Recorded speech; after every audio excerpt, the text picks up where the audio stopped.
Legendary, where he's from, and he's Called gonna it. take it here. Oh, there it is. It's Orianna bottom. Oh, it is too. Then they can start falling behind in the early game, and you are going to have a very scary Caitlyn to deal with. Here we go. It is that lane swap. UOL sees it. Yeah, Boogie gives it up. He's like, hey, Ananasik, how you doing? Santa's here as well. The No Man's also off to the side. Reyna gonna face check. Set though pretty durable even at level 1. Gets the face breaker down. And there's the taunt coming in. And Santa's wishes he was somewhere else. Oh, is Ananasik gonna go back in? Boss with the stun. That's a first blood for the Camille. TP in for UOL. It's carnage already. Here's Gadget looking to play the red side. Now you've got Orianna and Nautilus playing this way, but because of the teleports being burned earlier, the Caitlyn has an advantage. Let's see if they can actually pull this or not. He does have Flash. Flash Paz had to use it as well. Boss with the hook shot. Paz just respects the situation and gets himself out of there. Boogie is top lane, actually going for this. Reyna with the Hex Flash in.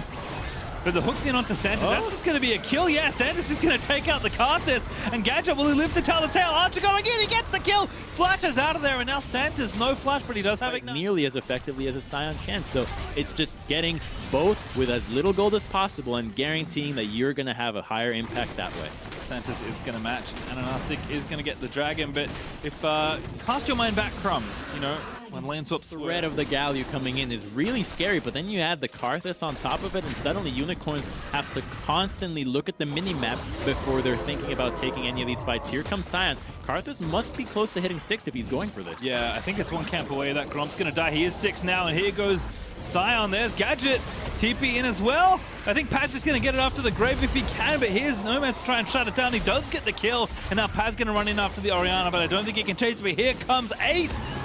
Going to try and get it. No, Paz just has it. Never mind. This game, they're going into the top lane. Big ultimatum, 3v2 here in the top side. Archer's going to be dead here easily for Ananasik as he gets the collateral damage over the top. Reyna, level 4, has the Haymaker ready to go, but that's not going to be enough. And who's the second kill going to go to? It's Boss that collects his check as UOL fight back. Oh, Unicorns is fighting is such a... I think in his head he's thinking, they don't have much data on us either.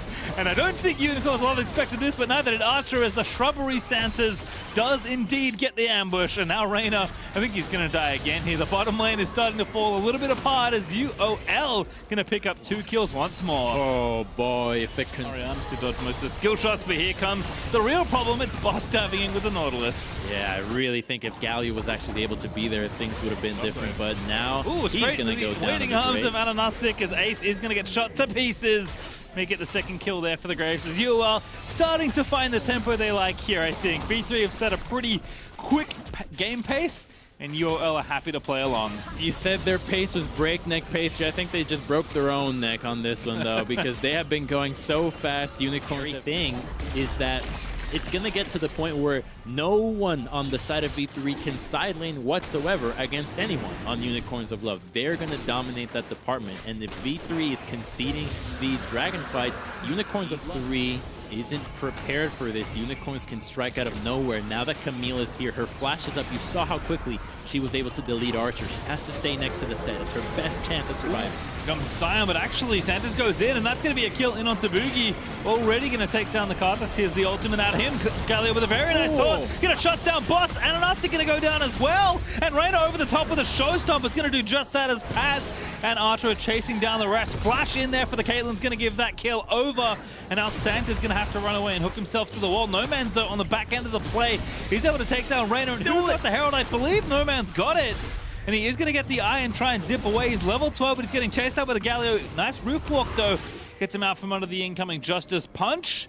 But is there any more left here? Ace is wanting to chase down this Kassadin. He's got double buffs as well. He's going to get the Q down, but he needs a little bit of extra help. The taunt not quite there in range. Nomads is going to get knocked up, and the blast cone is going to move Ace over as well. And that Justice Punch is going to force a flash, but Ace just follow flashes instead. And now Nomads, he rift walked over. He somehow had a little bit of extra mana left over. And Archer might finally get a kill after all. He's so close to being in range. That Q just barely misses. And now UOL, they're going to try and save the Kassadin. They're going to TP in, and Nomads, he gets the kill. He's got mana back. He's going to go in as well. Archer getting low. He's going to get slain by Boss. Surely there's the double kill for the Kassadin. He had no mana. He had no health. He had no hope. And somehow he's gotten 2 kills and an assist, and he's almost back to half HP. It was 1. They had 1. So often in their final Oh, my. What can you say? You gave these two champions that are so scary so many kills, and now they're killing people in the side lanes again. And it's just a menace. Level 14, 2 items, almost fully stacked to Rod of Ages. Can't be far away from the transform. I'm sure Boss is diving poor Ace, who's been resourced from all the swapping, and Boss will just clean that one up. And this is from the side lanes constantly. You see that Camille is not leaving the lane. She's staying here. Same thing with Kassadin, who's already back on the map. And so you have to group up. And if you do, you're now conceding pressure in the sides, which allow the Kassadin to just have free access to. Look at what he does. Yeah, he just doesn't care. I refuse to believe he could die. Oh, that's actually quite a lot from Archer. Boss also going to get spotted, but Reyna already dead. Gadget going to actually nab the last hit. And No Man's actually going to go back to base. He can just TP in if he needs to. Great shockwave there from Gadget. Looks so good on this Orianna. And now the enemy jungler is going to be forced to flash away. UOL are going to chase in. Ananastic is going to grab that kill. Boss is going to dive into the backline onto Ace. Here comes the Requiem. But I don't think it's enough. No Man's dominating after the TP back in. Takes down Archer. That's another kill dead as Ace falls, and Paz, he's going to be the last one left alive as UOL are going to kill the zombie Scion and grab themselves the ace. This is fantastic. 1-3-1, and then have an Orianna into the bottom lane deal with what V3 threw at you, which was just unorthodox from start to finish, and just stay true to their win conditions and executing the team fight is really impressive. I think the UOL hype is definitely living up to it. Yeah, this is quite the game. Again, we're under such, like, different circumstances, right? Like, not every team's gonna lane swap. This is the game he got to play it because so many other things have happened that we haven't actually had a whole lot of time to talk about his Orianna bit. That shockwave that managed to snipe the Carters, that is not a first time Orianna play a shockwave. And that's what you want to see too from your Orianna bottom. Can you actually do things in a team fight? Because yeah, we know you can farm, but can you play Orianna like a regular mid? Oh my goodness. Can you play League of Legends? Is the question I asked Boogie. No, you cannot. If you're up against the level 16 Kassadin with 3 items, finish it under 25 minutes with Infernal Soul, no. The answer is no, Crumbs. You don't get to play. Ace, you don't get to play either. Oh my god, goodbye health. Chase him. He can chase him. He is. I mean, of course he can. He's just dead. Oh, I wish you refocused the channel was happening. Oh, a Q almost killed him. That was cool. Mana. He's out of mana. Oh no. Don't let him auto you. I think he's gone too far. I think he did. Yeah, he went too far. All right, good work, Archer. Cleaning it up. That's a big bounty. All right, still fighting. Good shockwave. Finds 2. UOL still in there as No Man's has been quite the distraction. Here's a big taunt coming in. Finds 3, I think, on the taunt. But Santa's going to clean it up. And I think UOL just too far ahead, Crumbs. The gold lead is ridiculous. No Man's is giving away his life, but for a good cause here. As the Nexus is going to be Unicorns of Loves in short order. Ananastic getting low, but not get dead just yet. Carter says, I don't think so. Ace in the hole as well, just in case. Reyna trying to keep fighting. As Paz also tying up the rest of them left in the base. Gadget is going to get a kill, but there's Boogie with a shutdown onto Gadget. Paz low, but Archer still fighting as Boss wants to get the Caitlyn, but he can't quite find the range. And now Boss is going to get the Ace in the hole blocked by Santas, as he's going to look to go back in, but he shuts down Paz instead. Not wanting to get punched anymore by the undead Scion. And that was a completely normal passenger play I just had to play by play.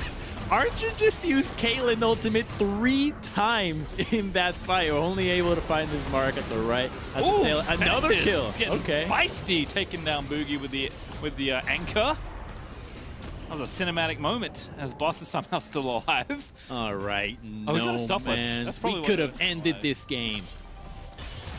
He tried to end this game, Crumbs. He deserves credit.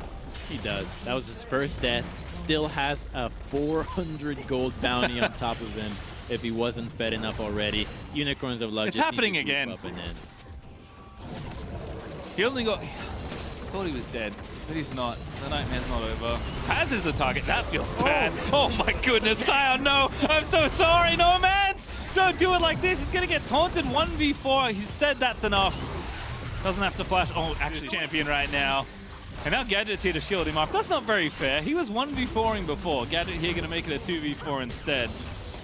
No Man's is running low on mana, which means that he can't do nearly as much silly stuff as he was doing before, but not going to stop him. I want to see him put the shield on Kassadin and go for a shockwave like that. That's a really cool combo that only Orianna and Kassadin can ever do, and you rarely see them together. And I know we haven't been outside of V3 space in a while, but if you're wondering, they have lost all their inhibitors and only have one Nexus turret. UOL are trying to put an end to this game, but Nomads are trying to do it in style. What a shockwave combo as they send in Santas for the absolutely stylish finish that only the Unicorns could find.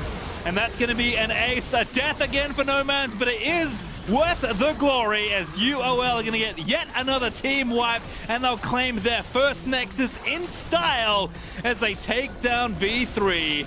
Unicorns of Love give us some of their old Camille and Kassadin, but also